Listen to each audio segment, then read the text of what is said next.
أوضح الرئيس دونالد ترامب أن بلاده هاجمت أكثر من 1700 هدف في إيران منذ بدء الهجمات، التي أكد أنها لا تزال مستمرة لتحييد الصواريخ الإيرانية ومنظومات إطلاقها.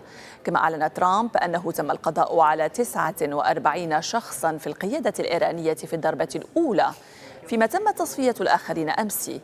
الرئيس الأمريكي أضاف أن هناك أشخاصا معتدلين من داخل إيران أكثر ملائمة لحكم البلاد.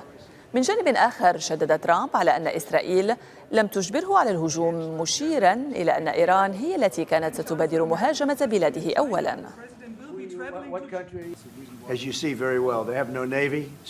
الأمور تسير بشكل جيد، ليس لديهم أسطول بحري فقد تم تدميره، وليس لديهم سلاح جو فقد تم تدميره أيضا، ولا توجد لديهم أنظمة رصد جوي فقد تم تدميرها.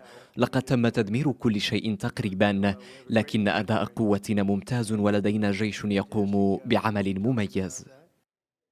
مع اقتراب موعد الجولة المرتقبة من الحوار الاجتماعي خلال شهر إبريل، تعود مسألة تحسين الأجور إلى واجهة النقاش بين الحكومة والمركزيات النقابية، في ظل استمرار موجة الغلاء التي أثرت بشكل واضح على القدرة الشرائية للمواطنين.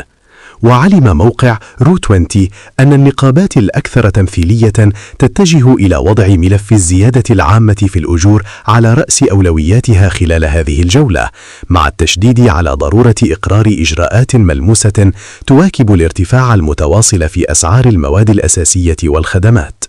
وتستعد المركزيات النقابية وفق المعطيات المتوفرة للمطالبة بزيادات جديدة في الأجور في القطاعين العام والخاص، ومراجعة الحد الأدنى للأجور، إلى جانب تحسين الدخل الصافي للموظفين والأجراء، خاصة في ظل ما تعتبره النقابات تآكلا تدريجيا للقدرة الشرائية.